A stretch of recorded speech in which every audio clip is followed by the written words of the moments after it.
Hello, bonjour, habari za leo.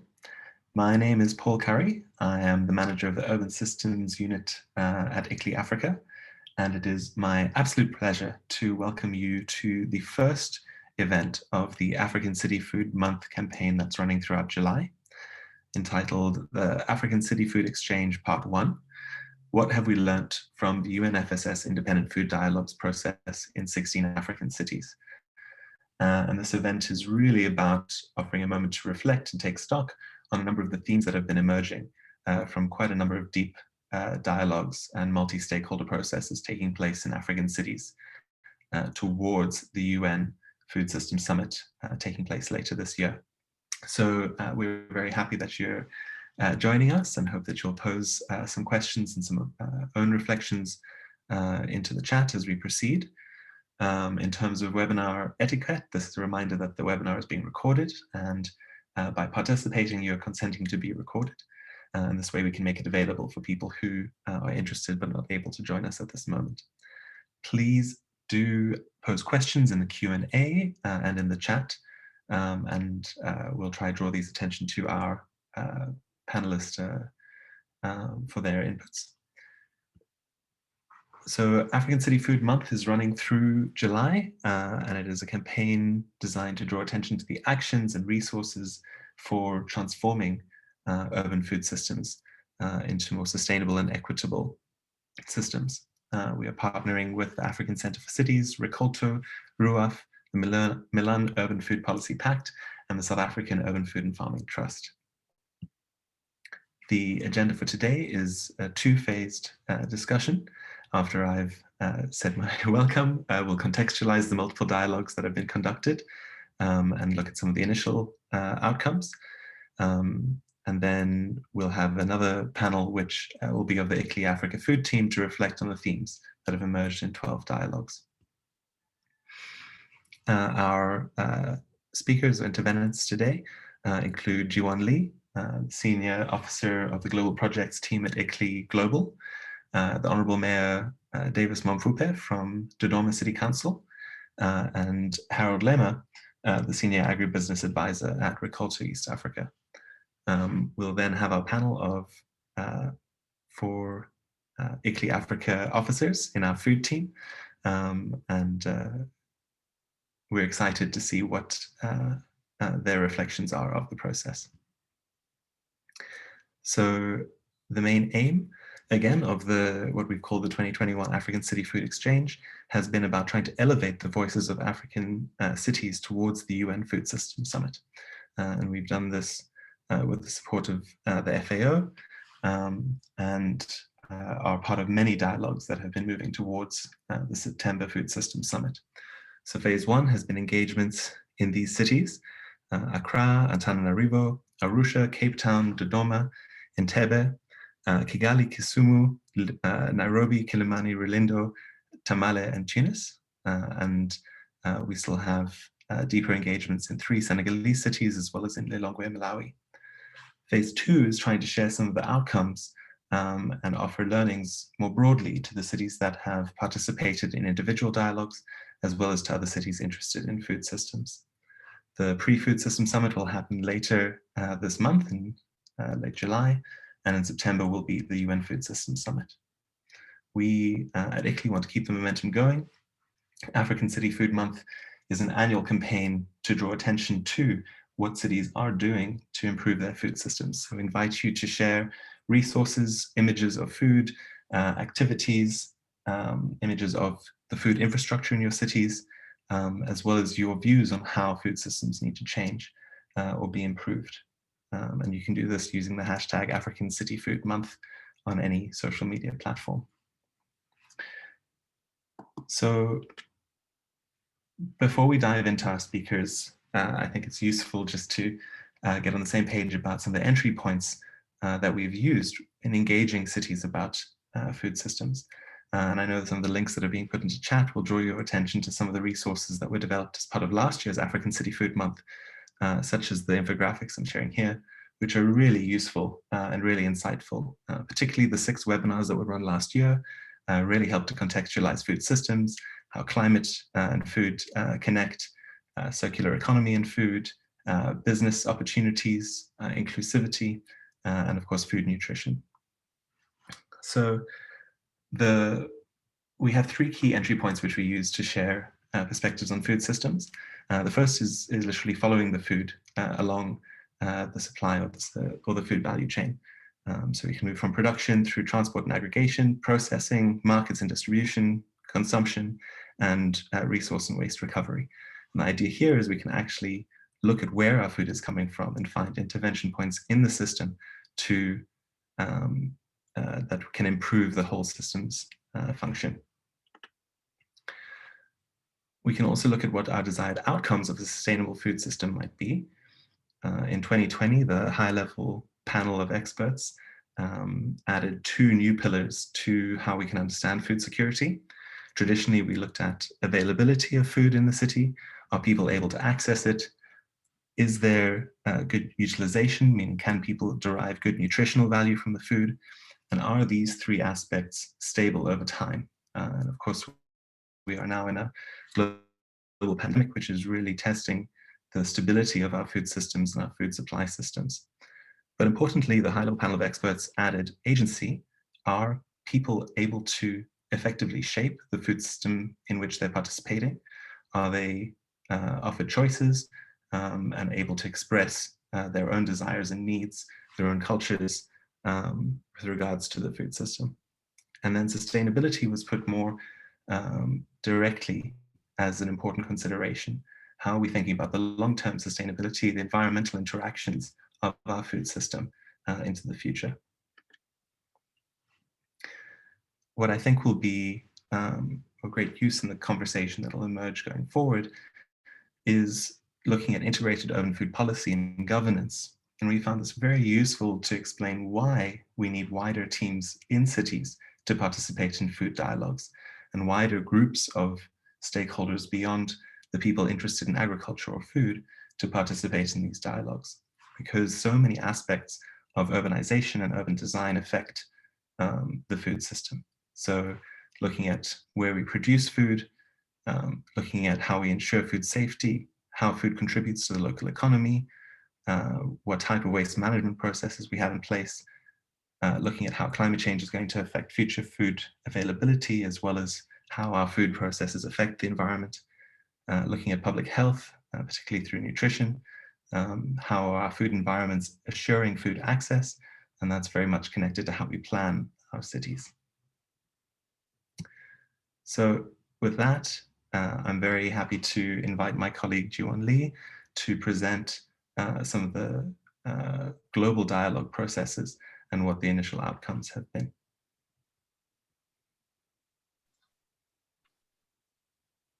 Thank you, Paul. Thank you, Paul, for this. Yeah, okay. Let me try to share my screen.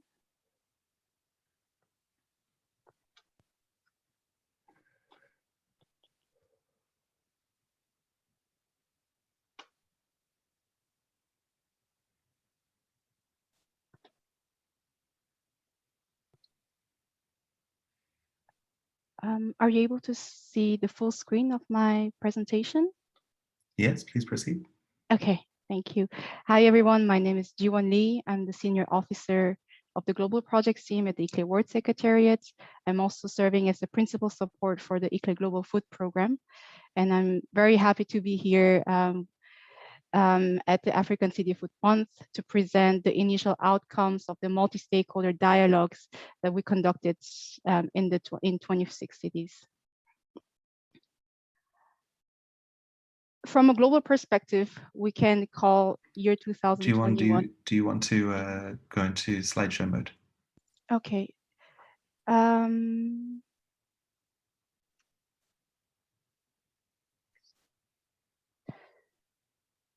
Okay, I'm not. Can you see the full screen? Perfect. Okay, sorry. Okay, so from a global perspective, we can call the year 2021 a year of food, as this is the year where the UN Food Systems Summit is taking place in September in New York, and also Nutrition for Growth later this year in Tokyo. The UN Food System Summit, as Paul briefly mentioned, is being convened by the UN Secretary General Antonio Guterres to launch the bold actions that will shape the global food systems in the next 10 years. This is also to ensure the multi-stakeholder participation. They're conducting multiple dialogues, and the FAO ICLE food dialogues are being part of it. However, it is often the case local governments are not always recognized as the key players in the food systems. And unfortunately, this is also what we have been witnessing at the very beginning of the UNFSS preparation. So that is why FAO and ICLE joined forces to elevate the voices of the local governments. And the FAO ICLE Food Dialogue is one of the 3 key building blocks that multiple actors are putting their efforts together to support the UN Food System Summit dialogue.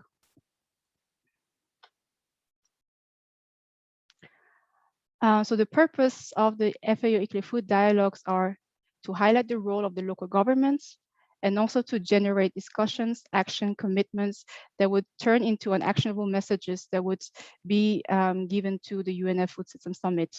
But of course, the larger goal would not only be about the summit, but it's also really to support the preparation of the city's long-term visions for their urban food systems that are jointly developed by their key stakeholders.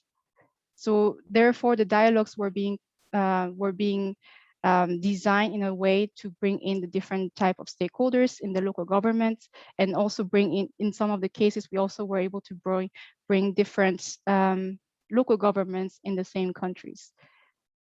And the dialogues were conducted between April and July 2021 and are still being conducted.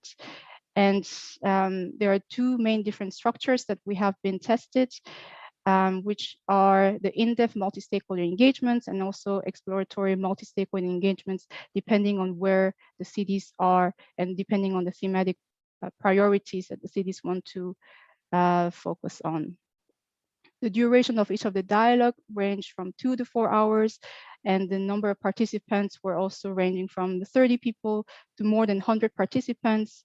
And the key of most of the dialogues were that there were 60 to 90 minutes of breakout group session when it comes to in-depth multi-stakeholder engagements, so that we were able to bring in the different aspects coming from different stakeholder groups. These are the cities that have hosted the food dialogues. We have, as you can see, we try to represent at least 1 city from each of the region. And here you can see that our primary focus was the African cities. To conduct those dialogues, multiple regional offices of ICLE and FAO were involved, ICLE Africa Secretary being one of them, and in some of the cities. We had amazing support from Ricolto, and RUAF were very instrumental in organizing some of the dialogues. Overall, the journey of conducting the dialogue was really an eye-opening experience for many of us, because we did not only engage the city government, but also various stakeholder groups that were ranging from the local government representatives. Sometimes mayors were also there, farmers, academia, experts, multiple stakeholders were represented there. And through this conversion, we were able to really derive rich narrative of why cities are relevant players and how they can support the overall global food systems. We'll be presenting some of the common themes. They were derived through not only the FAO ICLE food dialogues, but also the city consultation that were conducted. Some of the key topics were food equity and sovereignty, food adulteration, food circularity, school nutrition and procurement, access to nutritious food and green space, integrated food planning, and food system resilience.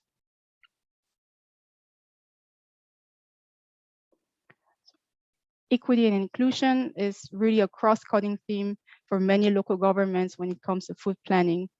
Even though many of the local governments did not specifically mention food equity in their dialogue, the equity lens were always there. They were embedded throughout many of the dialogues, even though they were not explicitly touched upon as a separate topic. And here, and for equity and inclusion, ensuring food security and good nutrition for all were key. And most importantly, the process was also highlighted as an important factor to see and hear from the vulnerable groups of the food access. Systemic and multi-level governance. Usually national policies usually take sectoral approaches that often do not include subnational and local governments. Therefore, integrating urban and territorial food governance into food systems transformation were also identified as key topic here. And therefore, we find many local governments highlighted the importance of financing and multi-level governance and establishing formal and informal mechanisms that recognize all stakeholders.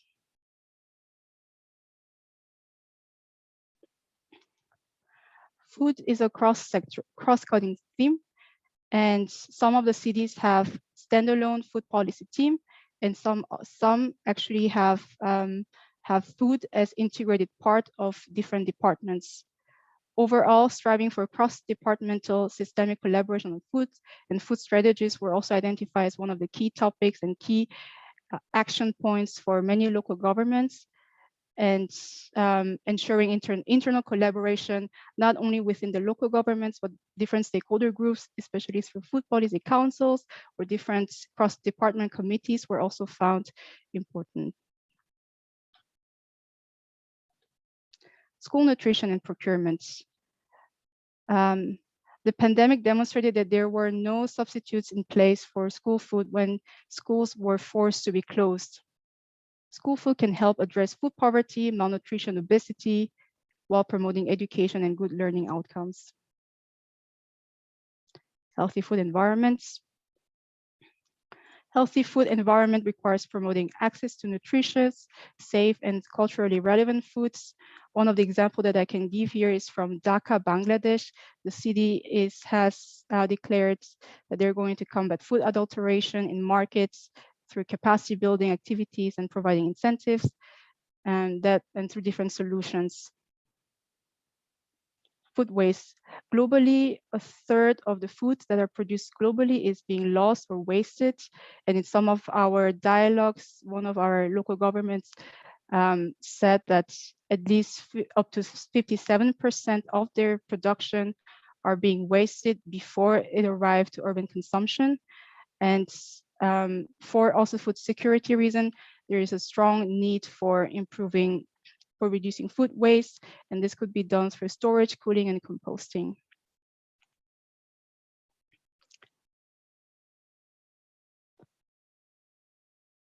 The COVID-19 pandemic showed that the question on emergency is no longer if, but rather when. And this also needs a strong, professionalized, and equipment for food in emergency planning and in cities. And it also needs of multi-level resilience planning for emergency responses. So those were some of the key outcomes that we have witnessed through different dialogues with multiple cities towards the UN Food System Summit. And I really hope that we're able to give a fruitful discussion throughout the month of July with African City Food Month. I'm very excited to be on board here. Thank you very much. Thanks so much, Jiwon, and for support and shepherding us through some of the dialogue process. I've received word that our Lord Mayor, Davis Mwampupe from Dodoma, has not been able to join us at the moment. We hope he'll be able to join a bit later, but we'll check in a bit later. For now, we can invite Harold to join us and share some of the insights that have come out of the Arusha dialogue. So going from a wider perspective to what's emerging in one city. Harold, are you able to turn on your video? Yes. Okay, thank you, Paul.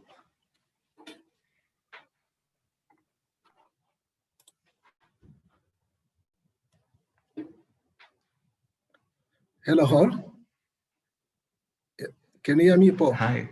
Yes, we can hear you. Okay. And you can share screen and it's yours. Okay, great. My name is Harold Lema. I'm working for Ricoto as a senior agribusiness advisor. I'm managing a food system project smart food smart project in Arusha, and also I'm concerned in the supporting farmers cooperative in production of the self-food and distribution.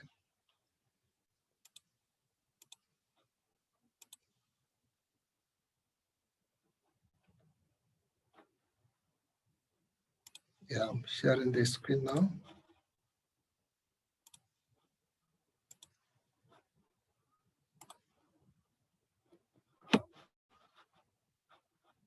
So I'm going to give a general overview of the multi-stakeholders platform that took place in Arusha. And the dialogue took place on 8th of June, and we had a great turnover of different stakeholders involved in food systems.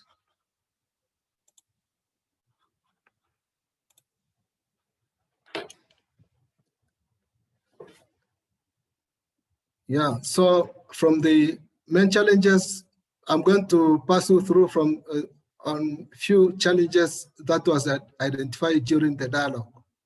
The first one is that most of food consumed in Arusha is adulterated with either chemicals or antibacterial agents.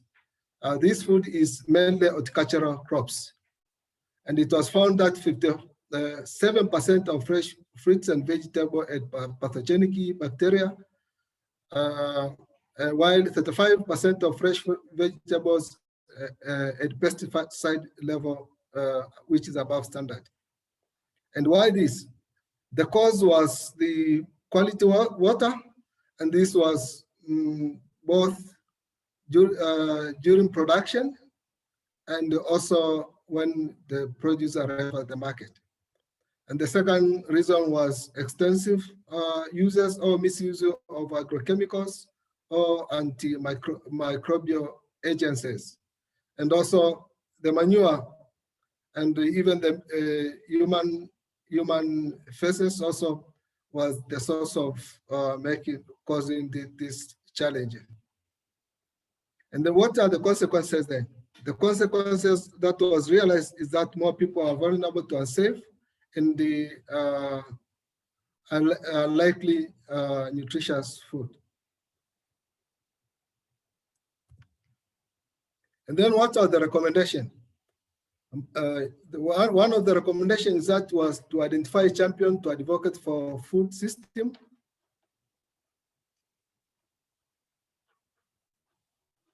Food system approach, including raising awareness to the actors to understand the antimicrobial uses or antimicrobial resistance and antibiotics resistance, and their effect to the public health and environment. Yeah, this is very important. So the champion can be the local government authorities, or can be NGO, or can be private sector. And the awareness raising can be done at different levels, from farmer to train them on best use of pesticide or best use of antimicrobial agencies.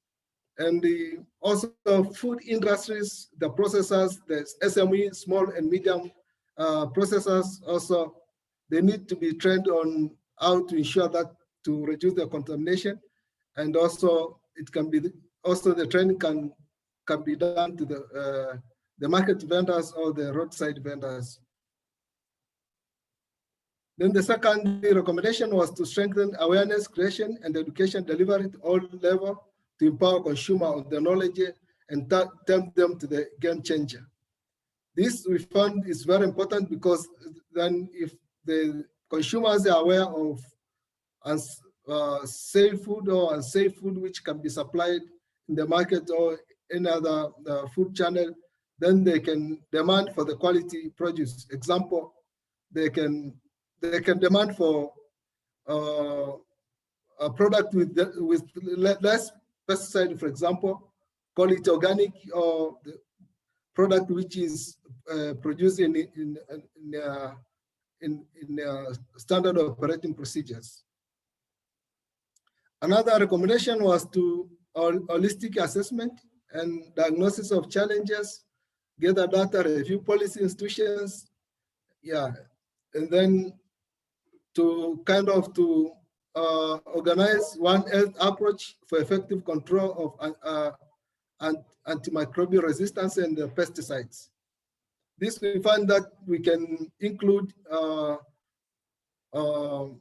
stakeholders like the research center, research and development organization, can be Tanzania Pesticide Research Institute, etc., to come up with to conduct the research, to collect the data and conduct the research, come up with the evidence, and convince the government to change some policies which is geared to improve the food safety.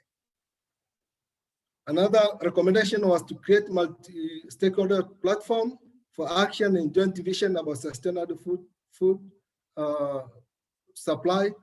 We thought that also this is crucial, and so far in Arusha City, there's a multi-stakeholder platform which is performing quite well, but we need also to kind of to strengthen it to ensure that it's performing the task, and each member is performing their role appropriately.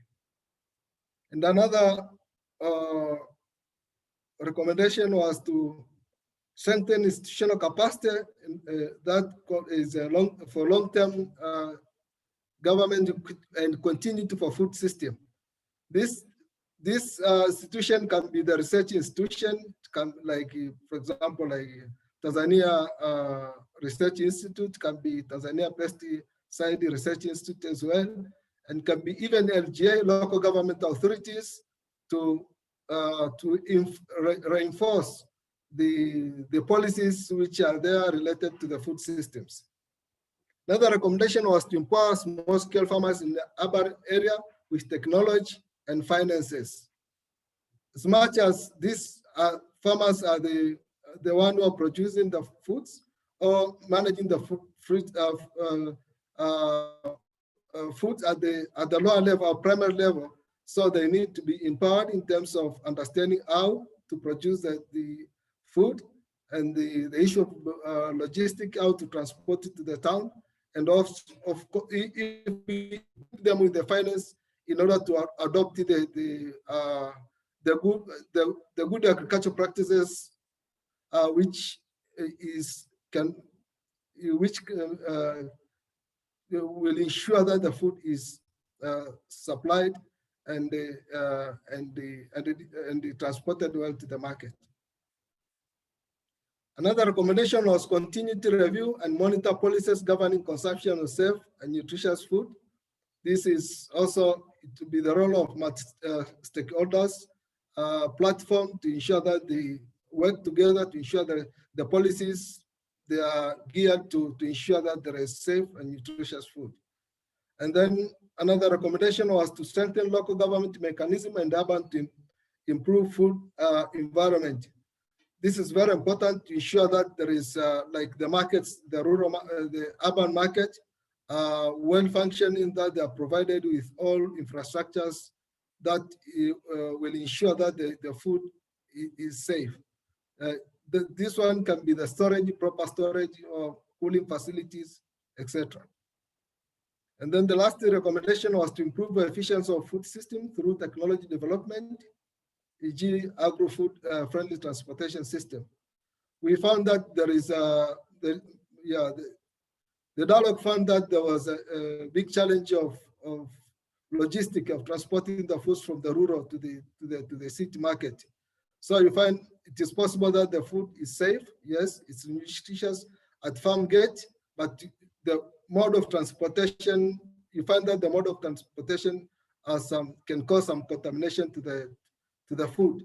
So this is important recommendation also, which was given during the dialogue. And then I'm going to pass you through on some few lessons learned during the dialogue. We found on youth inclusion, found that the youth are very important in changing the game, because they're the one now coming up with some businesses which are related to the food, which is within the food system. So we thought it was learned that it's good that to involve all organizations that with youth program to be aware of any outreach which is related to the safe and nutritious food system, or which is related to the any notes in the food system, to make sure that they understand properly their roles, which can make positive contribution to the food system. Also, it was recommended that the youth inclusion is crucial. Also, another important point was spark exchange with other cities, like in Tanzania, that there is Dodoma city, Arusha, Mwanza, and the other cities out in East Africa, of course, and all over the world, just to exchange views, exchange the challenges and mitigation which are taking place, to see which one can be replicated in other places.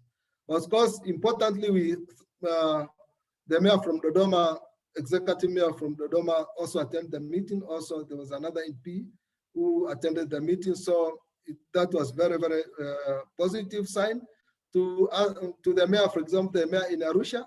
And we see this as an entry point whereby now the mayor, the local government authority in Arusha can have exchange visit, or the exchange of ideas between the two cities, to see how they can improve the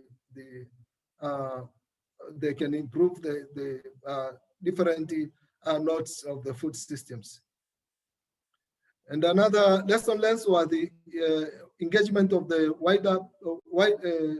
public wider engagement. We thought it's very important also to have these voices in dialogue, communicate the outcomes afterwards, because these are the people who are really taking care of the city infrastructures. Also, they are concerned on enforcement of the policies. So we thought that we learned that it is important to involve them. And the last but not least is we learned that the multi-stakeholders platform is very crucial. We have one in Arusha, so now from this dialogue, we thought that this is the time also to strengthen it and to make it very strong, and while also sharing ideas, getting ideas and sharing with other cities in Tanzania. In a nutshell, that is all about the feedback from Arusha Dialogue. Thank you. Thank you so much, Harold, for a really in-depth overview of what has come out of those conversations. You've hinted at the need for further exchanges between cities, and I think that's very much the point of what we're aiming to do in this month and moving forward.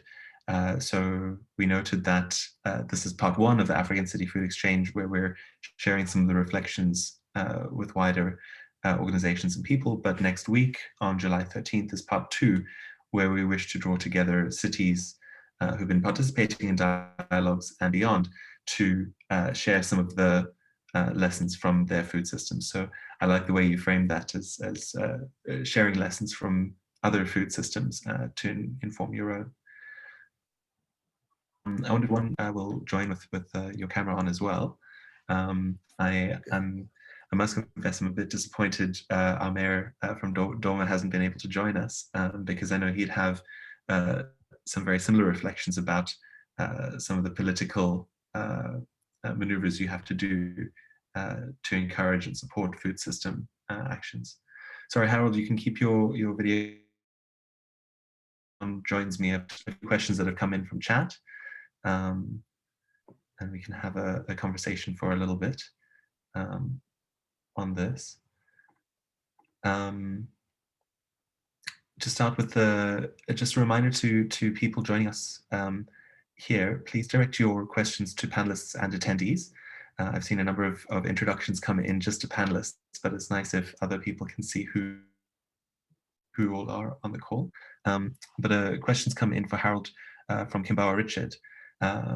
Toxins in grain foods such as maize, ugali, groundnut, beans, and simsim, a major concern for East Africa as a whole. So what actions do you think could be taken beyond borders to improve food safety of the food that is a staple in the region? So, you know, how can we improve food safety across borders? I wonder if you can take that question, and then we can share some wider reflections. Can I respond now? Please. Okay. So thank you for the good question. Yeah, from what was discussed during the dialogue is that the food safety is caused by one of the major cause of food safety is misuse and extensive use of pesticide or antimicrobial agencies. And it was recommended that it is good that the first intervention will be to work with the smallholder farmers to train them on the best use of pesticide. I would say generally on good agriculture practices, which include integrated pest management. And this training will enable farmers to know when to spray, why to spray chemical or antimicrobial agencies, why to spray it, and when to harvest the crops. And also that also apply to post-harvest management chemicals. And the same procedure will be taken to train the procedure for processing or for ensuring that the post-harvest management is done well. Also, it does not end that it goes to the food processors, because we have SME, small and medium entrepreneurs. We find them in Africa, or of course I call East Africa. So also, they need to be trained on how to use these chemicals. And another important thing is the mode of transportation. Should be the SME or traders, also the transporting agents, they should be trained on how to ensure that there is no contamination on the transportation which is used for food product. And in regard also, it was recommended to put the policies, the policies of ensuring that there is a process of testing the foods, all parameters which related to safety, to ensure that the last consumers there's no contamination of the food at all levels. So in a nutshell, there is issue which is related to skills, the knowledge at all stages of actors or market actors, and this also, and these skills need multi-stakeholders approach, because it's not only like agriculture can do this. It needs like Tanzania Agriculture Research Institute, need TPRI, need other parts to come together and first to impact the knowledge, and second also to ensure that the regulations are followed. Yeah, this is very important. But then if it is East Africa, then I would say need to generate like there should be integration or relationship between the two parties which agree. If the standard in Kenya, for example, Uganda, they should also tell, so that there is no confusion between the market actors. And Harold, you know, this obviously is a regional issue, and there are a number of national operators involved in this. What is the role of local government and local governance in addressing this regional issue? is there a role for local governance, I suppose, and what would that be? Yes, there's a role for the local government because anything which happens, for example, in Arusha here, we are bordering to Kenya through Namanga border. So if there is any issues happen here, the responsible personnel is the regional commissioner. So now it's good that the regional commissioner is well informed on the policies and all issues related to the cross-border business and the food systems. And if they are well informed, I think if there is issues, then it will be possible for them to act immediately. So in a nutshell, that the local government authority should be well integrated in the food smart city we are implementing in Arusha, to be aware of what you are doing. Thanks so much. I want to ask Jiwon about something which is quite notable in the themes that emerged in these dialogues, is that food equity and sovereignty was the largest bubble out of the many in the bubble diagram, which I thought was quite interesting. Do you have a sense of why that has emerged as the strongest theme? What have the students saying about that? Can you come up again, please? Hello. I've directed to Jiwon a question about why food equity and sovereignty is a key theme. Thank you, Paul, for the question.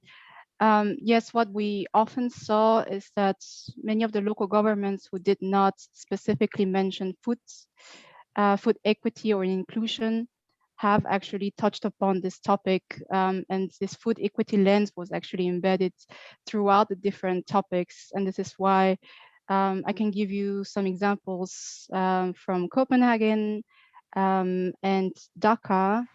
In the case of Dhaka, the city was very much looking into combating food adulteration, and this is mostly looking into the food security lens for the local population, where the markets and those kind of food stalls are the only way for the people to access to fresh foods. And there the food equity lens was also embedded in this way. And also in Copenhagen, where they were talking a lot about food procurement and school nutrition, also the food equity lens was also embedded here, because when the schools were closed during the pandemic, some of the kids were not able to have access to fresh and nutritious foods. So this is why from our observation from many different dialogues that we have conducted, we see that food equity is something that is embedded throughout multiple topics. Thanks. We were directed a question as well, more broadly, on how our cities can deal with challenges resulting from food waste generated from various value chains. I wonder if you can hold that question. I want to stay on the topic of street food, given it's just popped the question to the chat, but if we can return to that and how we can use our food wastes. But Harold, we got a question from Agnes Garabo. What is the status of street food training and consumption in Arusha? Just mentioned as part of equity in Copenhagen, but what is the opinion of stakeholders on the issue of street food? Yeah, thank you for the question. Yeah, the situation is, yeah, generally I'll say that the situation is not very good because of different reasons. The first one, the water still issue. Yeah, and as you may know that the water is a source of many contamination, call it bacteria or fungus. And also the people lack awareness on the source of contamination. Yeah, so because of this, it is a problem. So, and this is what now the multi-stakeholders platform in Arusha is working to ensure that we are raising awareness on consumer. And I'd say that for the past about 4 months ago, we have been conducting radio sessions to raise awareness on the food safety. Yeah, on various issues, the causes of food safety. And this involves the production, also the how the vendors store the food, and then how the food is prepared, etc. So in general, that we are still struggling. There's a lot to be done to ensure that the community, the consumers, also the owners of the kiosks, and the all people involved in the food system. I would say informal kiosk, that they are aware of the food safety and the cleanness in general. Thanks so much. Something that struck a trip there markets was also a tension between those who had paid for a space inside the market and the street vendors who were just outside of the market. And so there's also a question the city has been dealing with of how to properly legitimize the spaces available in the market and to avoid competition with people selling different food types.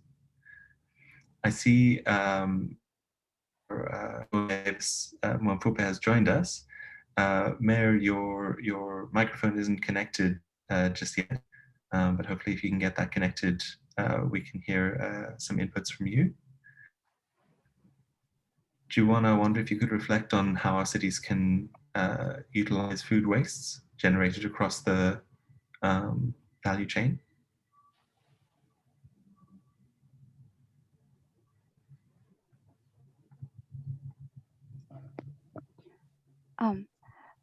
Hi, Paul.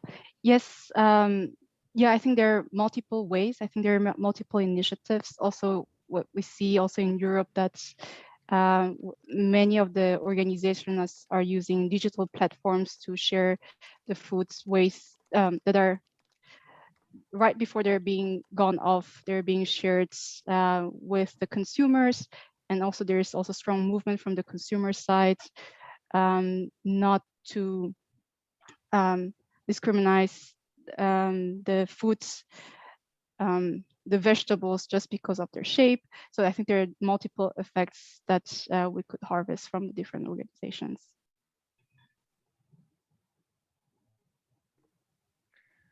Thanks.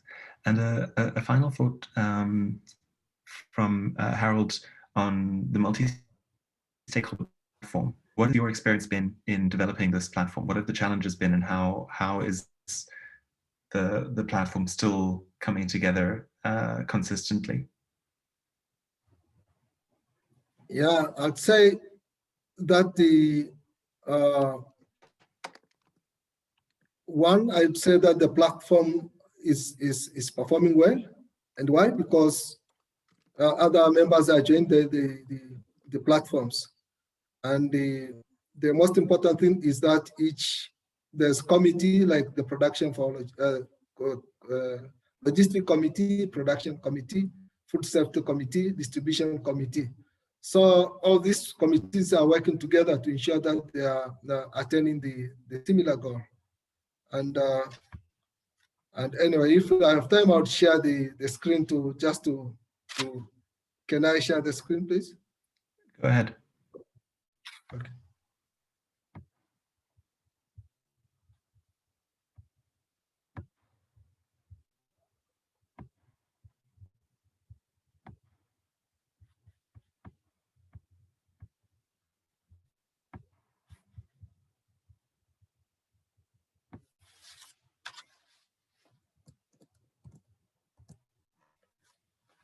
Yeah, this is the platform structure that we are having now. So you see now Ricotta and TAR, the one who is steering committee, then there is consumer sensitization, there's TRIAS, there's Mesula. Mesula, this is a private sector.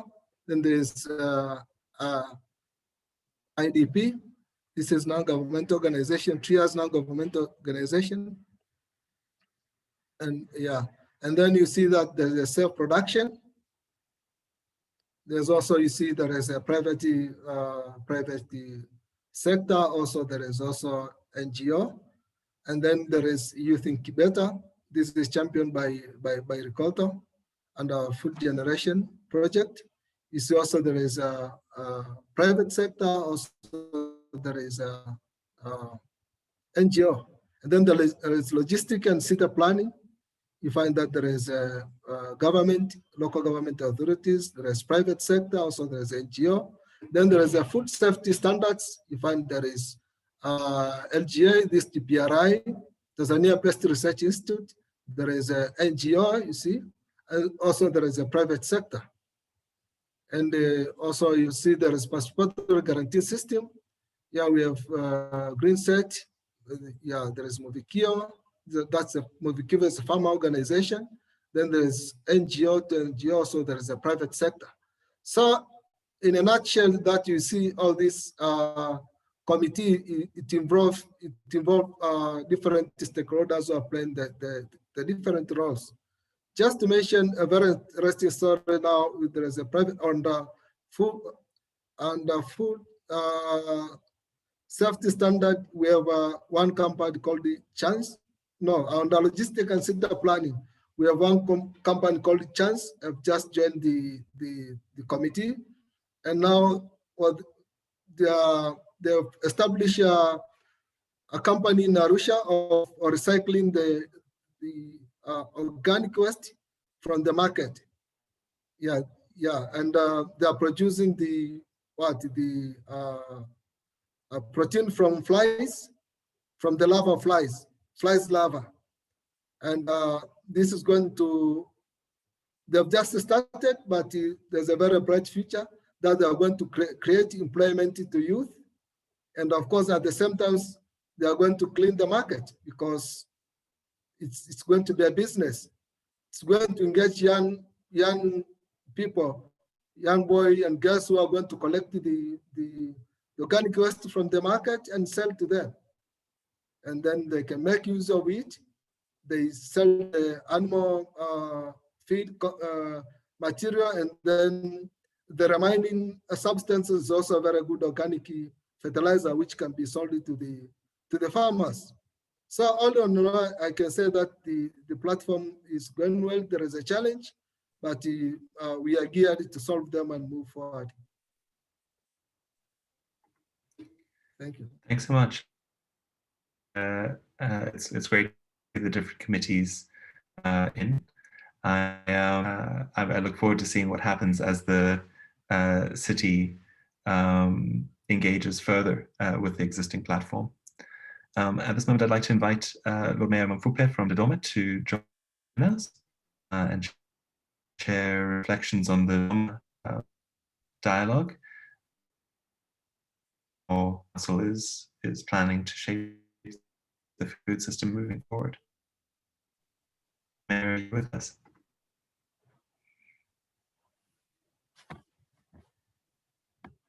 Hello. Can you hear me? Hello. Hello. Hi, we can hear Hello. you. Hello. Can you start your video? Yeah. We can hear you. Hear me? Yeah. We can hear you. Yeah. Can are you you hear able me? to start? There you go. Yes. Hello. Good afternoon, everybody. Hello. Hi, Mayor. Hello. Can you hear us? Good afternoon. I can. Good afternoon. Yes. Wonderful. Please, will you share with us your reflections from the food dialogue in Dodoma?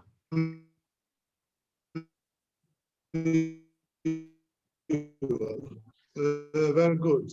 Much connectivity, but on the outset, I can comment that the dialogues that we had in Dodoma and that one we had in Arusha was largely a success. It was a very successful story, particularly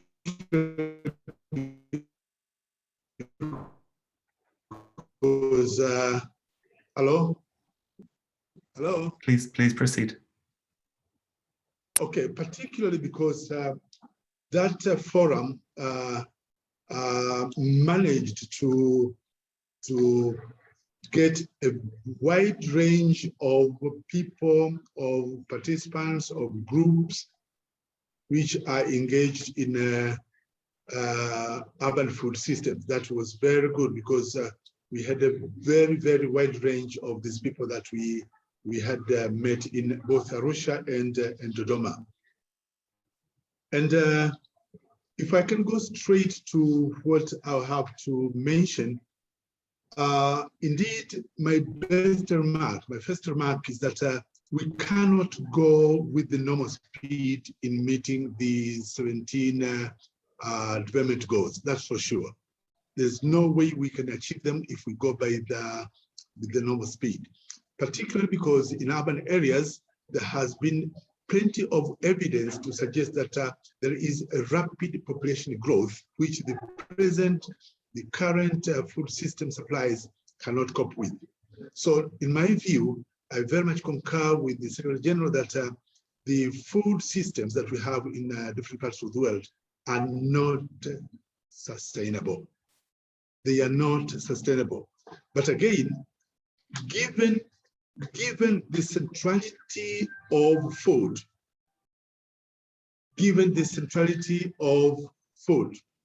there is indeed an urgent need to have a transformation to take place in our respective points. Now, the few lessons that I learned here, the first one that comes into mind is that indeed local governments have a very big role to play. They have a very big role to play. Local governments like ours have a very big role to play, particularly because in some ways it supplies land, but also it has some controls in the market operations, transport infrastructure, as well as having bylaws which in a way govern access to food for the urban dwellers. That's the first point that I should come up with. But the second point is indeed, through these dialogues, we were able to appreciate the importance of systems approach in getting a thorough understanding of the complexity of the issue that we have. Indeed, this complexity cannot be avoided unless we use the systems approach in understanding the food question in urban areas. The third point which comes out is that indeed, in both points, that Arusha and Dodoma, particularly that in Dodoma, there is a great deal of vulnerability. And the people that we have in Dodoma, for example, are not able to bounce back. Their resilience, their degree of resilience is actually very much of a concern. We are talking in terms of vulnerability to changes in the climate change, for example, the market operations, but more recently, the COVID that we have had, recently has once again shown that our urban dwellers and even those in the rural setting are actually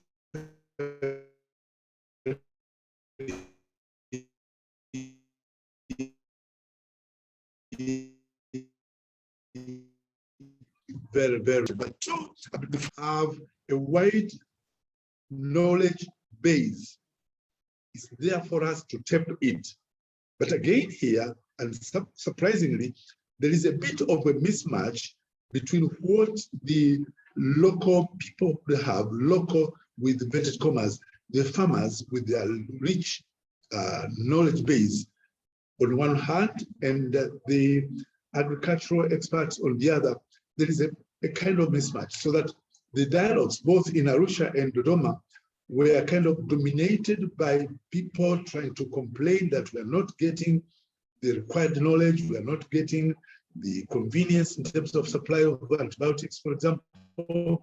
So if you can see it from the perspective of the farmers, you can see the disappearing role of government actors or state actors. These are needed. They are there, but in most cases, there isn't much congruency into what the local people are doing.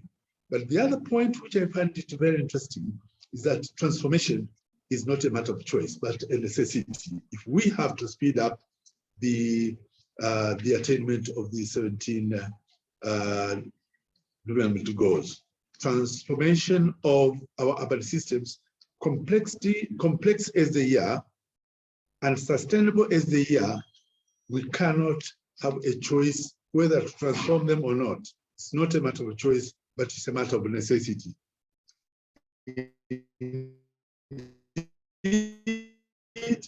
This is one point. Before is that surprisingly, you can see both in Arusha and Dodoma, youths are coming up, engaged in production in different components of the food system. Some are in the production, some are in the transportation, others, of course, we all consume, but the youth have a special way of consuming whatever in the processing, etc., etc. And all this was noted very clearly that you have youths coming up in and being engaged in the value chain of food production. That at the moment stays as among the most important landmarks that are coming out from the dialogues that we had. Now, with respect to what we can do, of course, the complexity, as I said, of food, or the multidimensional nature of the question of food is telling us that you have different levels of interventions. There is an intervention from the policy level, but there is also intervention in terms of the implementation, but there's also some sort of implementation in terms of raising the capacity, raising the awareness of the farmers, particularly the connectivity that we are all connected with the web. We are in a web sort of network. So no one component can act and can survive on its own. That's what I have to mention for the time being. Thank you, Mayor, for your reflections. And indeed, it seems a very powerful point of systems thinking and embracing the complexity of the food systems needs to be acknowledged. And particularly that point of the mismatch between the knowledge that farmers and food system actors hold and food system experts, and how we need to bridge that, I think, is very important. We're going to shift and hear reflections from the ICLEI team, but I wonder, just as a question to pose back to you, what is your sense of what Dodoma will do next? What is your hope for what food system actions the city will take next? Yeah, that's a very good question. Given the environmental characteristics of Dodoma, it's a fast-growing urban center in the country, probably in the whole East African region. I really wish to have a good win-win situation in which I continue revitalizing the environment, but on one hand, but I'll also do so by injecting more supply of food. For example, urban agriculture is inevitable in Dodoma. It's inevitable, but at the same time, have to make sure that the kind of agricultural activities that are planned for Dodoma are those which not only provide food to the growing population, but also try to help us in terms of managing the environment. So again, I'm going by the popular ICLEI sort of slogan that we solve these problems through nature-based solutions. So if I'm able to keep the environment, keep Dodoma green by providing them food, but also at the same time making sure that the environment is sharply green. Now, from the local perspective, the local government that I'm currently heading, we are quite charged we wish to spend a lot of our effort making sure that we give space for the greening of our city. Yep. Thank you so much, Lord Mayor, for joining us and for these insights. I know that as part of African City Food Month, we're hoping to hear an update from the team who's working on the Foodway in Dodoma, which is using nature-based solution and food systems as a community engagement space. So, so thank you so much for joining us. And I think you've set the stage for the next part of our conversation. So I'd like to invite the ICLEI Food team to join us and reflect on some of the complexities that have emerged from the dialogues. Yeah. Okay.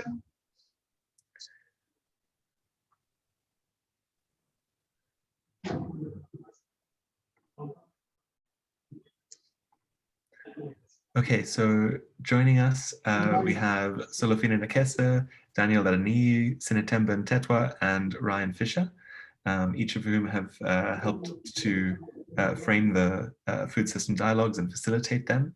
Many on the call may be familiar with their faces. So we want this to be an informal conversation to let some of the reflections from the team emerge. But to start with, each of them have prepared to speak about a certain aspect of the conversations that have come out. So let's start with Sneh, who's going to share what some of the interventions that cities have proposed have been to improve food security as well as environmental sustainability of the food systems. And just to note with excitement, when we really started working on food systems in ICLEI a number of years ago, there wasn't really much representation of environmental sustainability connected to food. And what Sneh will share, what excited me about this was that seems to have shifted. And looking at how you can achieve food system social outcomes and environmental outcomes has now become connected. Over to you, Sneh. Thank you for that, Paul. Good day, everyone. My name is Sinetemba Ntetwa. I'm an intern at ICLEI. Today, I'll just be briefly highlighting a few possible areas for investment, for improvement that came out in the city dialogues. So in factors causing efficiencies, cities noted that there's a neglection of homegrown foods. There's a challenge of food loss and food waste. There's also a challenge of market accessibility. This is for consumers and also market accessibility for producers. There's also a problem of food mishandling. So to improve efficiency in food systems, it was noted that cities could intensify urban food production. So this is important. This is important because it will ensure that the growing population is fed and is food secure. Because in many of the dialogues, it was noted that a lot of urban cities have a high number of people coming into cities, so the urban population is growing quite exponentially. So how can this be done? We may be asking ourselves, so how can we intensify urban food production? A few of the cities suggested that this could be done by increasing plant diversification, for example. So this would be promoting indigenous foods, because a lot of the cities do have indigenous foods that can be grown, but unfortunately there's a lack of awareness. And because of this lack of awareness, these foods tend to be shied upon and seen as for the poor. Also, another way to increase or intensify urban production was through school gardens. So in the Accra dialogue, it was suggested that one of the initiatives that could be introduced is that food can be introduced in schools as a learning activities in classrooms. Also, another thing that also came out was, excuse me, so another thing that came out was also home gardens.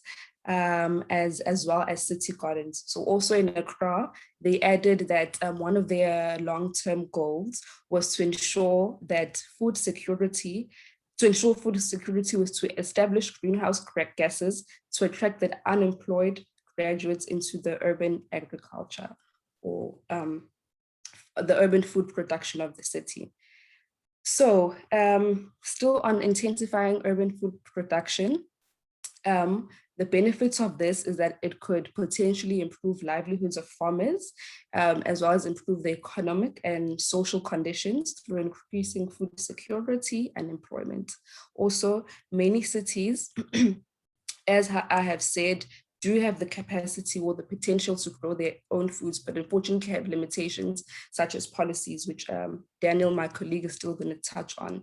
For example, in Tebe, it also came out that they unfortunately have to import food, but they import food because of the policies that are in place.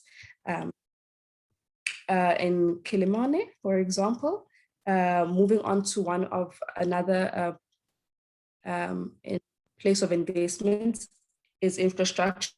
So this is transport as well as market infrastructure.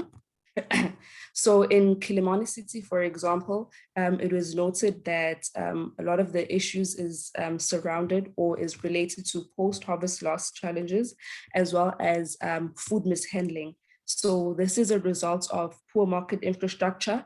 A lot of their food sits on the side of the road for a long period of time. So by the time it gets to the consumer, it is no longer fresh and as a result, no longer good to be consumed. So this also came as an indication that there is a need to invest in technology for food preservation, because this would ensure that food is lasting for longer periods, and as a result, increasing accessibility as well as increasing availability and also decreasing the levels of food mishandlings. So, so when we're looking at infrastructure, as I've mentioned, the issue of post-harvest loss, we are not only looking at roads and railways, we are looking at also storage facilities, which I have just highlighted on. Also, another one that came out in infrastructure was the need to ensure efficient city, region, rural, urban linkages, and so on. It was highlighted that inadequate transport infrastructure limits linkages. So this hinders mass transportation, and also it increases food waste. So strengthening these linkages would increase resilience, leading to food and nutrition security. For example, in Accra, it was highlighted that most of their food comes from the Netherlands, but because of poor linkages that exist, the city does not, so the food does not always reach the consumers in a good condition, which in turn results in high levels of post-harvest losses. So adequate linkages would mean a shorter value chain, and therefore minimize the travel time of food, and thus increasing efficiencies across the food value chain. Also, thanks, Neil. it's one minute left. 1 minute left. Okay, let me summarize. Thank you, Paul.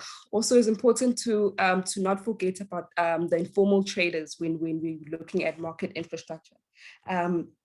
We need to make sure that the roads linking to these markets are good and they're efficient, so that people are still able to access food. Food is still also available. And also, we need to not forget that a lot of the people in the cities actually rely on informal trading, and that's why it's such an important part and element to look at. So we need to make sure that informal traders are also catered for, and they have infrastructure such as cold rooms, storage facilities, etc. So Paul, because of time, I'll end there for now. Thank you. Thanks for starting us off. Daniel is opted to reflect a bit on the state of governance and local policy.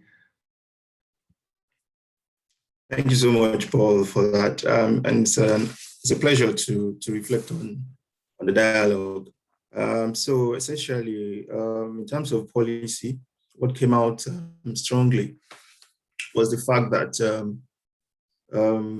there are inadequate local level policies that speaks to the food system. So essentially, our participant noted that mostly there is always a focus on national level food policies and at the expense of local level food policies. And if I may take an example using South Africa as an example, what we realized was that there isn't a mandate for local governments to intervene in the food system. And so local government tend to be creative. And in our dialogue, in our relationship with the city of Cape Town, we realized that that has been lacking. And so there is a tendency for departments to do things separately, fragmented initiatives, interventions on the food system. So there is that challenge of local level food policy and not being adequate in some of the cities that we reflected on. And another thing that came out strongly was the issue of implementation of policies. What we discovered is that in some of the cities that we engage with, there are policies that speak to the food system, but essentially there is a problem of implementation. For instance, in the Kigali and Rulindo dialogue, we had the issue of a lot of our participants said, I mean, we have this policy, we have that policy, but essentially we don't know about the implementation. And so we must strengthen implementation. And one of the factors that are driving the issue of lack of implementation was resources. I mean, in other words, you have to resource department to function, to implement policies that you have put in place. Another thing that came more strongly in Rwanda is the fact that in terms of these policies, they are not in understandable language, especially for the smallholder farmers or other smallholder actors within the food system. And so if you don't know the provision within the policy, how can you then take advantage of the opportunities that the policy provides? It becomes challenging in that regard. So thirdly, I want to also reflect on evaluation or review of policies. A lot of our participants noted that there is an issue of evaluation of policies, and though a lot of policies are just basically cast in stone without evaluation, without constant review. And I think some even mentioned that even before you put a policy together, there is also a need for you to do a needs assessment. So in some cities, there are no needs assessments. And eventually, what we deliberated upon, or what participants also said about review of policy, is that if you have not implemented a policy, how is it possible for you to say you want to actually evaluate or review? It is actually impossible for you to say you want to review a policy that you have not successfully implemented, or evaluated. You want to evaluate a policy that you have not successfully implemented. It doesn't go that way. And finally, in terms of policy and governance, let me quickly reflect on the issue of multi-sectoral coordination. And this came out strongly in almost all the dialogues that we organized and that we were part of. In that, participant was saying that in terms of multi-sectoral coordination, departments within local governments, departments within cities speaking to each other to drive the food system forward, this is lacking. And there are factors that participants said could be responsible for this. And I'll just highlight two. The first one is the issue of even the availability of policies initially. If there is no policy at the local level to drive the food system, it becomes problematic to say you want to coordinate the activities of departments that are related to the food system within a city. That is number one thing. And the second one that came out strongly was the issue of also resourcing. If you don't provide resources, then we cannot coordinate activities within department. It came out strongly. I could remember the coordinator, the coordinating director of Tamale Metropolitan Assembly in Ghana, saying that, I mean, after he has listened to the dialogue, I said, I think in this city, we need an integrated food policy. Because if you have an integrated food policy, then that speaks to all the departmental activities connected with the food system. So you begin to bring them together. And so it's going to tackle the issue of fragmentation of activities within the food system. And so these are some of the things that came out strongly. And he said, yes, we must come together to drive all these policies. And I think in terms of coordination and collaboration, my colleague is going to speak to that, Ryan.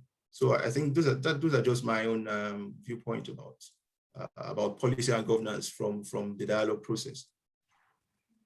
Thanks, Daniel, for the insights. I want to draw attention back to an earlier point you made, which I think really might capture the essence of local food governance, which is this fantastic flexibility and creative problem solving that is posed when you don't have a policy, you don't necessarily have a mandate, yet you are the closest to citizens and have to come up with a solution.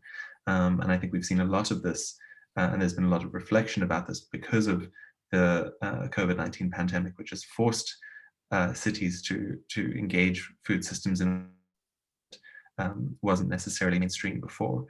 So this creativity and then this fragmentation, and I think it's a really nice tension to continue. Yes, absolutely. So Lofina has actually shared some thoughts on key enablers of food system transformation. Thank you very much, Paul, and I would like to thank my colleagues for really starting this conversation on some of the key outcomes that we saw from our cities.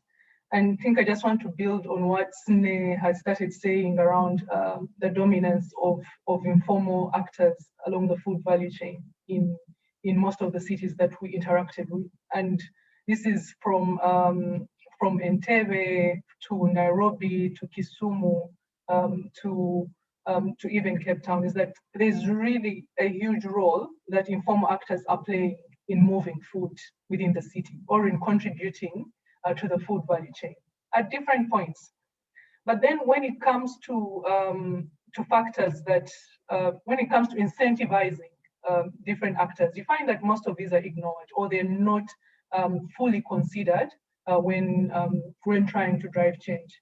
So that is why some of the enablers, to allow for change, to allow for food systems transformation in most African cities, has to really first address the issue around informal food actors, as well as small-scale food actors, because they're really dominating the food value chain in the urban areas. And so I think one of the issues that strongly came out is that local governments, as well as different actors, have to look at innovative financing models. And of course, these have to, in a way, target the small-scale actors in cities. These are the food traders. These are the people that are growing food in small allotments within the city. And we found that, for example, there are certain models that were adopted to cater for savings and credit. For example, the SACCOs model, the savings and credit society models that were used to strengthen production. But then these can be readapted for the urban environment to bring together different actors to be able to access credit, but then to be able to also boost their savings around the different activities that they're doing around food. And there are also different platforms that we noticed that are more accessible to the small-scale actors. For example, the mobile money platforms. These are very, very strong in Entebbe. These are very strong in Kenya. These are very strong in Tanzania. So this offers a great opportunity to be able to offer some services or to be able to offer extra services through such accessible platforms such as mobile money to increase access to financing for different actors along the food value chain. And that's strengthening them, strengthening their activities, and in a way allowing for transformation within whatever they're doing. And I think another thing that was brought up, which directly relates to local governments, is the issue around inclusive and food-sensitive urban planning. And this kind of raises the question whether our local governments are at a point where they fully understand what food-sensitive urban planning is, because issues kept coming up around, for example, more especially the access to land within cities.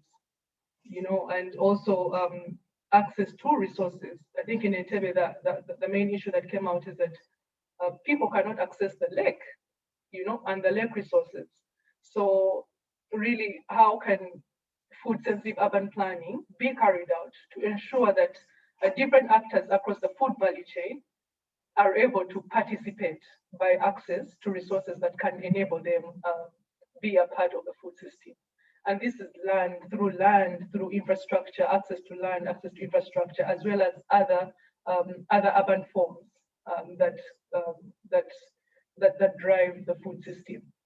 And then I think also importantly was taking stock of the food system. And what does this mean is that our cities need to know who is part of the food system, or what is part of the food system, what activities are part of the urban food system. And this could either be centered in the urban areas, but then also linked to the city region. And I think as Daniel noted, and also Sneh, was the issue around increasing the linkages between the city and the city region. But we can only make these linkages when we know what we are linking.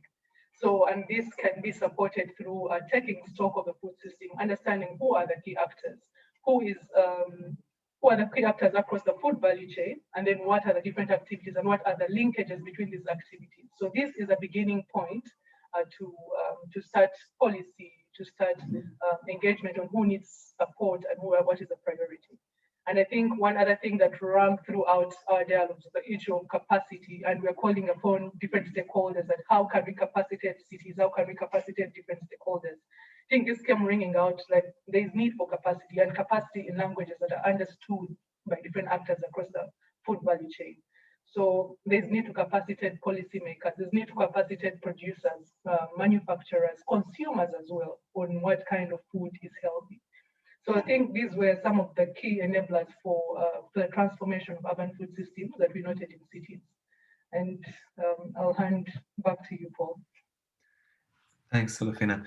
I think that point of taking stock of the food systems sort of resonates with the mayor's comment about the complexity of food systems and trying to at least get a grip on how this is working, how different actors are connected into different parts of the system.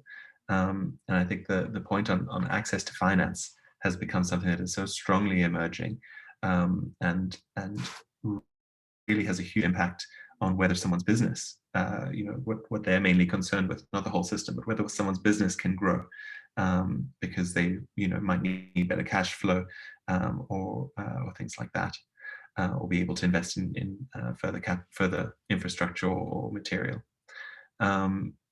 Given that we've been running multi-stakeholder conversations and that multi-stakeholder approaches, as Solofina concluded, are so vital to contributing to the capacity in a whole city.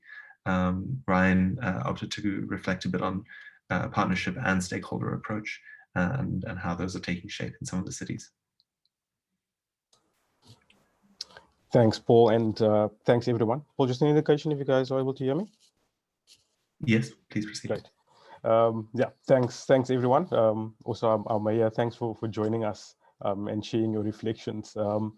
So I have the pleasure of reflecting a little bit on partnerships and stakeholder engagements. And I think in the ambit of everything that's been shared today, I think personally, stakeholder engagement and partnerships and collaboration is a big sort of need, I guess, in not just transforming our food systems, but ensuring its sustainability and its positivity. So I'm not sure how much I should still say. I could actually just conclude there. Just kidding. But I think the issue around stakeholder engagement and partnerships, I think it stays with us, through it's prevalent in our urban food systems work, but I think in environmental and sustainability sphere in general, I think we can't overemphasize the need for stakeholder participation and collaboration.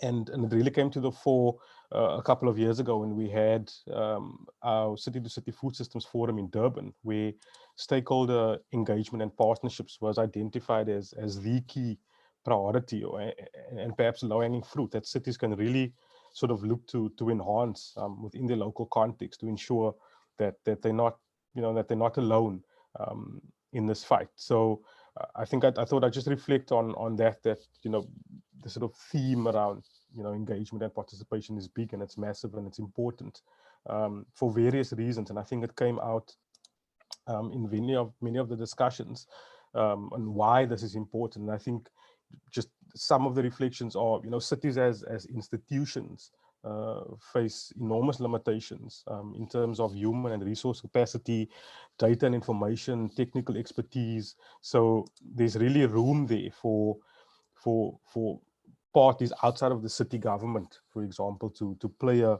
stronger role within the food system and that supporting role to the city. And I think tied to that, of course, is another thing that stakeholder engagement and partnership means is sort of overall buy-in and ownership along the entire food value chain.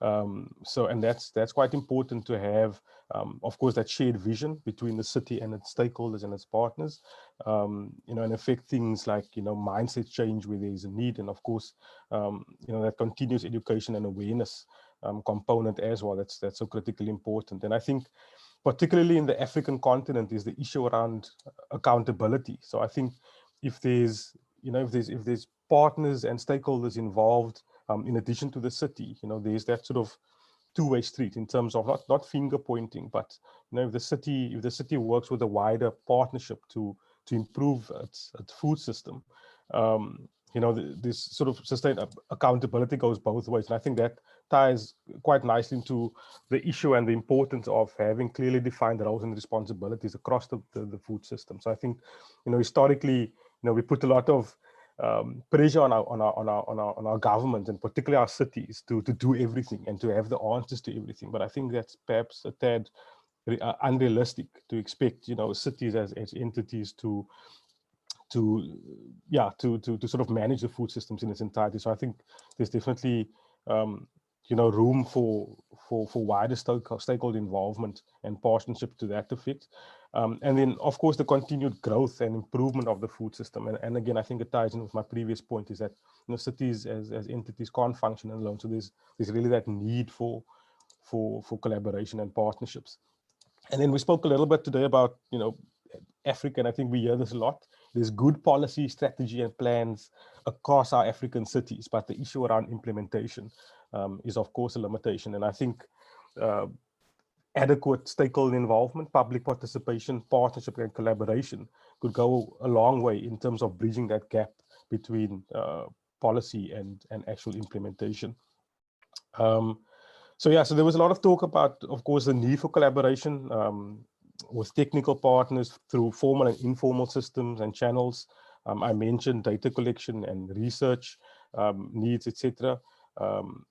And then, of course, identifying existing structures and leveraging those capacities. So, for example, where there's not capacity, where there's not a food official or department in the city, who are the actors within the city and its region that the city can tap into and partner with to provide that service in terms of providing technical expertise and support.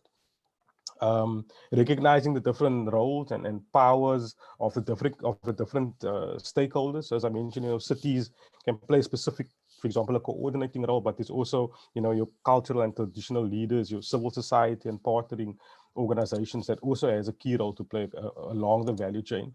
And then, of course, the issue around, as I mentioned earlier, the resource constraints that our cities are facing. We are seeing that cities and their partners are trying to be quite proactive in how they sort of mitigate that limitation in terms of establishing multi-stakeholder platforms that we heard Harold present on earlier, and then of course the FLAG initiative in Kisumu as well that's driving that change. So there's good examples out there already of what cities are doing, and I'll maybe just share a couple that has come out of the dialogues. I try to sort of differentiate between stakeholder engagement and partnership, but I realize that it's not possible. I think with good stakeholder engagement and involvement, I think collaboration and partnership sort of stems from that. So I think, maybe just to touch on some of the outcomes from the dialogue. So, and just also to mention, I think stakeholder engagement or partnership and collaboration happens at various stages. So when Daniel spoke a little bit about interdepartmental collaboration, breaking down those silos, I think we hear that a lot in cities, but of course, also partnering with organizations such as ICLEI, ourselves and the UN agencies such as AFAO, example, that's sort of maybe more on a bigger scale. But some of the outcomes, City of Cape Town, for example, everybody might know about the water shortage and crisis that the city was facing a couple of years ago. Well, still am. So, there's talk and commitment from the city to engage with and partner with regional governments, with the provincial governments, to do a sort of holistic food systems mapping exercise where the key is to identify, of course, the key stakeholders across the value chain, but create awareness around the wise use of water, and in that way, creating water security, which has a knock-on effect to food security, particularly in a water-stressed area like Cape Town. Kisumu, for example, committed to sensitization campaigns, so really driving the consumption of healthy and nutritious foods at the citizen community level. So again, one of the roles that the city can play is and a lot of them already have these existing structures where they are creating the sensitization around various issues along the food chain. Nairobi, and I guess this sort of ties in with Antananarivo as well. The dialogues acted as a public participation process in this two cities' objective of creating a city region food system strategy. So, of course, having relevant stakeholders feeding into that process, I think is very important. And again, it ties into my earlier point, driving that ownership and buy-in from your stakeholders is, starts at involving them from the beginning of these processes. And then, of course, Arusha, as we heard from Ricardo, is really trying to bring the city on board onto the Sustainable Food Systems platform to play a key role. But I think another important point there was the involvement and empowerment of women and youth across the food system to really ensure its sustainability. Thanks, Ryan. So thank you.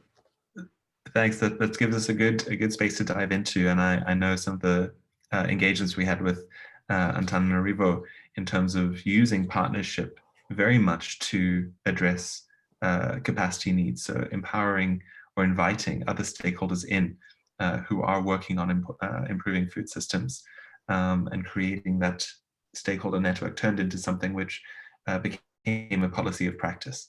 So who's doing important work for the system, and how do we promote that? How do we support that? How do we get that? But you have a response. Or was that a question or comment? No. So Lafina, you raised your hand for a response. Yes, I raised my hand for a response, but then to also build upon a point that Ryan was driving at, with stakeholder is the issue of power dynamics in cities, especially when identifying stakeholders. And for example, what came out strongly is, for example, how traditional leaders really do affect the food system in ways that we may not understand. For example, they're controlling access to land, for example, in Tamale, a lot of the land is owned by traditional leaders. And then also in different cities, traditional leaders affect how people think about food, what kind of food, for example, is consumed. So in a way, when understanding, for example, the food or how food flows, it's also important to understand what are the power dynamics, because in understanding that, for example, cultural leaders do play a key role, this is an advantage, because you have these huge institutions that can be able to drive change, these are traditional leaders, these are churches sometimes in different cities. They have such a huge influence on the way people think about food, on the way people think about culture, and the way people think about living in cities, as well as also access to key resources, such as land, as well as the lake as well, or other natural resources.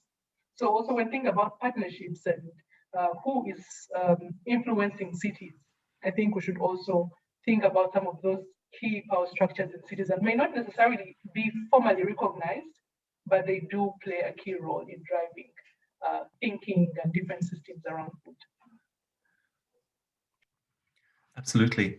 And in a related point is also people's perceptions about the types of food that they eat. There was a question earlier, and Sneh touched on it a little bit, about traditional foods and how often these aren't necessarily aspirational foods.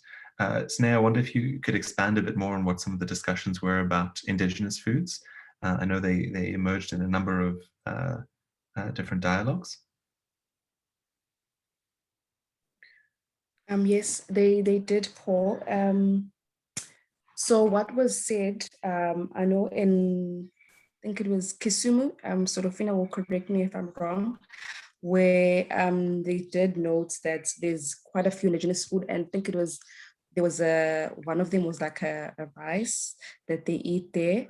But unfortunately, because there's no information about it, people do not know the nutritional value of it. They, as a result, unable or don't use it. They don't choose to eat that. And I think it was tamale also, where they say that, for example, I think it was the moringa. They just recently started using it, but this was because of the awareness that was spread around it. So the major thing, or the one of the biggest reasons why people aren't actually eating these foods is because of the lack of awareness. Thanks. And you know, to Solafina's cultural power, the perceptions of what foods are viable and appropriate to eat, and you know, if you're doing well, what types of foods are you likely to start consuming, and what foods are available and given a platform. So I know there's some upcoming engagements around cultural food systems, and I'm hoping this conversation about very pragmatic actions that cities can take to encourage, for example, hotels to ensure there's a portion of traditional local food used, hotels and restaurants, excuse me. So really important to start mainstreaming these types of foods. And back to the point of nature-based solutions, they often do better in these climates. Daniel, to come back to the tension in governance between this flexibility and the fragmentation, you know, what has emerged about the ways that you can improve food governance? You know, what are the opportunities for improving that? Thank you for that question, Paul. I think just to before I dive into that question fully, just to reflect on what Ryan spoke about. He touched on accountability, and I think what a good and well-articulated integrated food policy does is that it begins to address the issue of accountability, begins to address the issue of culpability. So when you set up a well-articulated integrated food policy, then you begin to know, you can go through that policy and you begin to know the role of each individual or each actor within the food system space. And if an actor is not living up to his or her responsibility, then you can begin to say, hey, this department is not doing well, or this actor is not doing well. So I think that is the sense of a food policy. And so when we talk about food governance and what our cities or local government can actually do to drive that forward, I'll say the starting point is to acknowledge the need for an integrated food policy. That fixes the issue of fragmentation. It fixes the issue of accountability.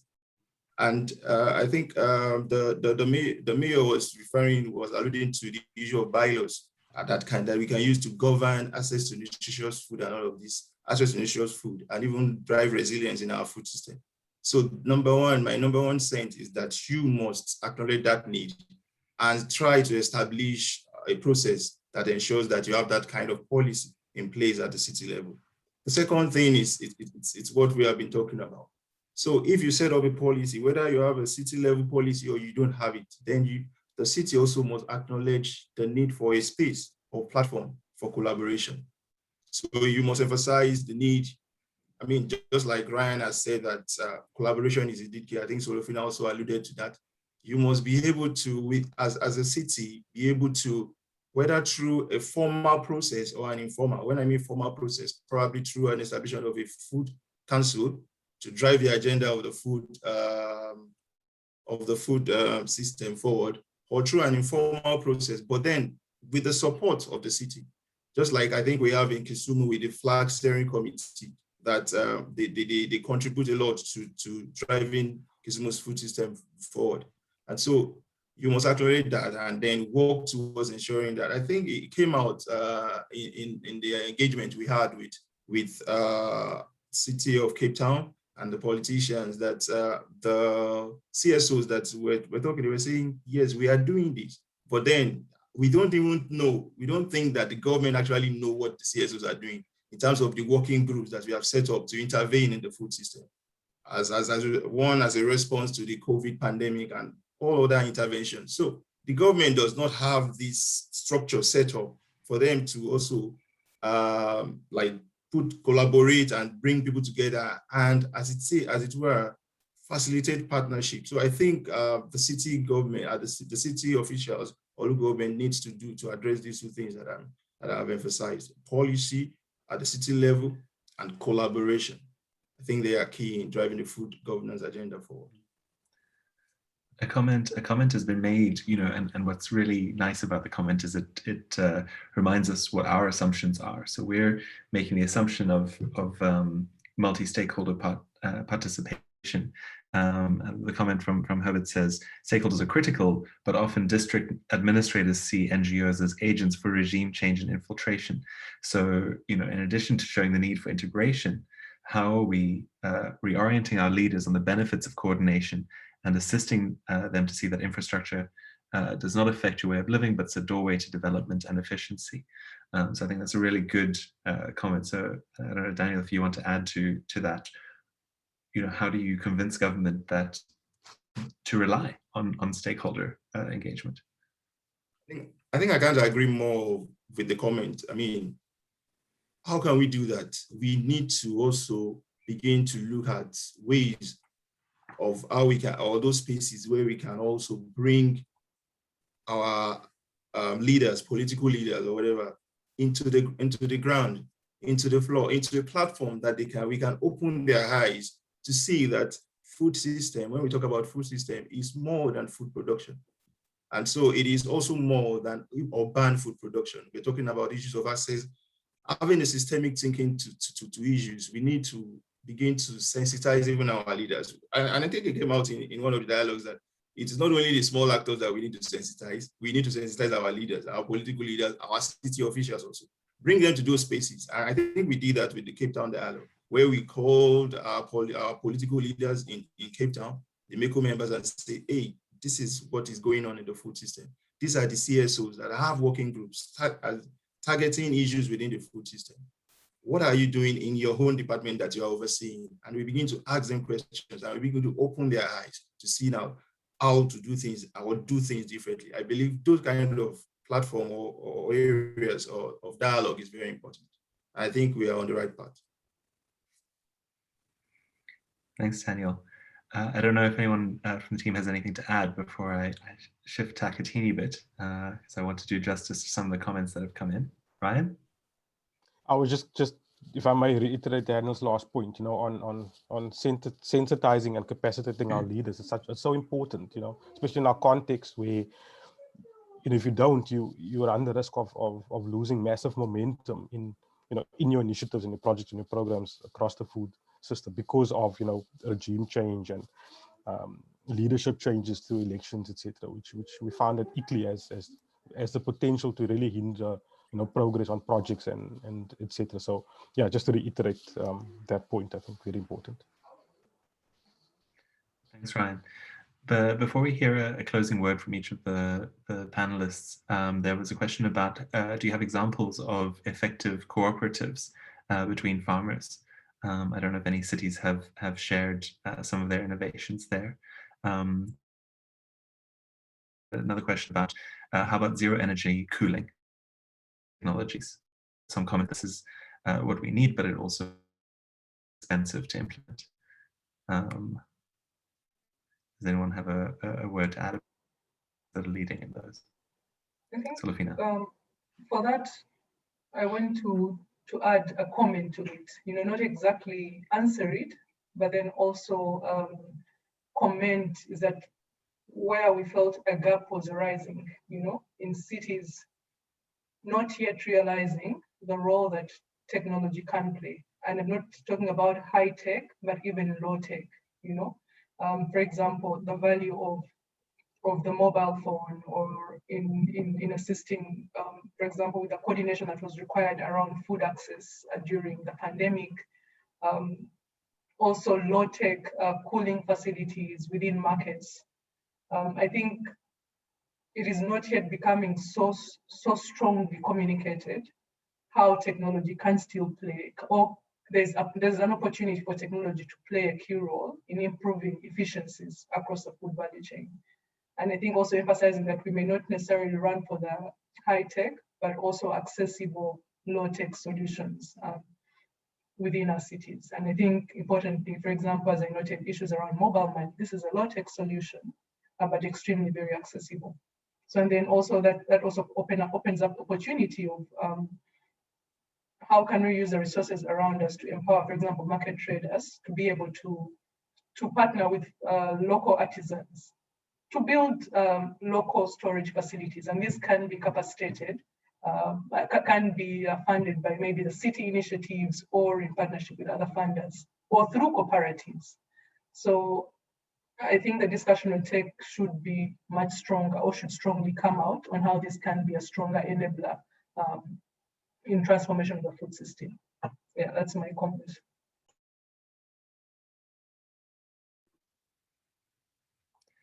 Thanks, Olufina. Given we have 10 minutes left of this conversation, and very much wishing that it will continue on throughout the month, I just want to offer an opportunity to go around to each of our panelists who joined us today for a closing reflection.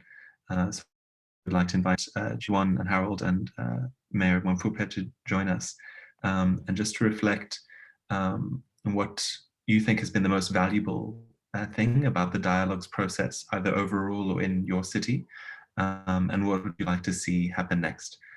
Just a 1 minute reflection from each. So maybe we'll go backwards in our team. Start Ryan, Daniel, Solo, and then Sneh. Thanks, Paul. So I think Lord Mayor would like to open this. Sure. Lord Mayor, please proceed. What has been the most impactful, and how would you like to see this go? Indeed, I'm one of those opinions that we really need an integrated food policy, because food itself belongs to different ministries. When it comes to production, it's a different ministry. If it comes to transport, it comes to processing, it comes to marketing, and all those sorts of things. So indeed, this kind of fragmented nature of food approach is reflected in the sub-level government, for example, at the local council levels. That's why you have even the departments of agriculture, different from that of urban planning, and that one. Indeed, an integrated approach. Unless we do that one, the different components, if you compare them with the music system, there's no connection between the speaker, etc. The components are there, but each one of them is semi-isolated. And when there is sort of collaboration, you'll note more of the collaboration among producers, more of a collaboration among transporters, more of the markets, but not so much connectivity between producers and transporters as well as consumers. That's what I think I have time for. Thank you, Lord Mayor.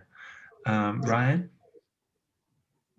Thanks, Maya. I think I'll stick with my sort of topic around stakeholders and partnerships and collaboration, and yeah, just a call to our cities, to continue to partner and engage with critical stakeholders, and where it hasn't happened before is to embark on a journey to identify and engage your stakeholders across the food value chain. I think it's going to be critical for the success, of course, of the city region food system. And then I guess, a call to us, I guess, external partners, the ICLEs, the UN agencies, the curators, the RUAFs, etc., is for us to continue to partner and engage and to share learnings. I think, the Africa context is so diverse, and there's not a one size fits all. So I think, through continuous learning and knowledge sharing, I think we'll be just fine. So yeah, thanks. Thanks. Solofina? Thank you, Paul. And it's a bit of a trick narrowing down to that one thought, but I think what comes to mind is that we have all these outcomes from cities, but then how do we move forward with them? And I think I noted on some of the enabling factors that we need to start prioritizing, is that let us move, like we were in a room together and identifying what the challenges are. So I think the next step is that let's move forward to implementing. We're in the decade of action, and so we want to drive more actions towards transformation. we know what cities need, or we know a bit of what cities need. So then how do we move together with them to be able to go further, and is it invest in finance, invest in capacity, and this is a role for all the different stakeholders that are present here, but then those that we are yet to identify. So I think really my call to action is to how do we move the cities forward with whatever resources that they have identified as key to them. Thank you. Thanks, Solo. Daniel. Thanks, Paul. I think mine is a provocation, as it were. And what these dialogues have done is that it has brought into people's consciousness the importance of the urban food system. And as cities continue to grow, there will be growing demand for food. And so, like I used to say, food is our common ground, and we can no longer pay lip service to the urban food system agenda. Thanks. Thanks, Daniel. Sneh? Paul, I think the most important thing that came out of these dialogues was the importance of working together. So moving forward, I think we just need to remember that coordination is important, not work in silos. And yes, thank you. Thanks, Sneh. Harold, what has been most important to you from the dialogues? Okay, thank you. The most important thing is, I don't want to add from what has been said by Honorable, but the integration approach of ensuring that all key stakeholders are in place in pushing the food system in the cities is important.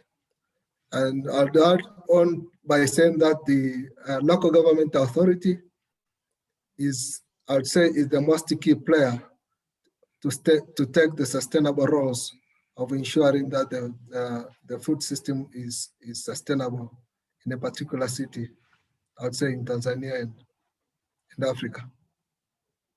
Thank you. Thanks, Harold. Jiwon? Sure, Paul. Yeah, I would like to add to what Harold and the Honorable Mayor said. From the dialogues, we experienced a lot of interesting initiatives from the different local governments, but and in addition to this, what could really change is to integrate all of them in a systemic transformation. And for this, definitely the institutional arrangements such as food policy councils, as well as food policies, would be definitely key to drive a sustainable change. Thanks, Jiwon. On behalf of our panelists in ICLEI Africa and the partners in African City Food Month, I would just like to offer a big thank you to our panelists and our attendees for joining us, as well as all participants in previous dialogues, which have either been country-based with 1 or 2 cities or independent. And for me, the next step is to join us next week, where we want to hear further from you. I want to thank everyone for sharing some of the insights in the chat here. But as Dr. Jibril has just said, we must meet in the next dialogue. So please see the link to register for the 13th, and this is going to be much more interactive with different focal groups around specific themes that we've discussed. So it'd be great to get some further depth and to hear your voices there. Thank you so much for joining, and I wish you a great day forward. Thank you. Thank you much, everyone. Thank you. Bye-bye. Everybody. Thank you. Solo, as host, you must end our broadcast.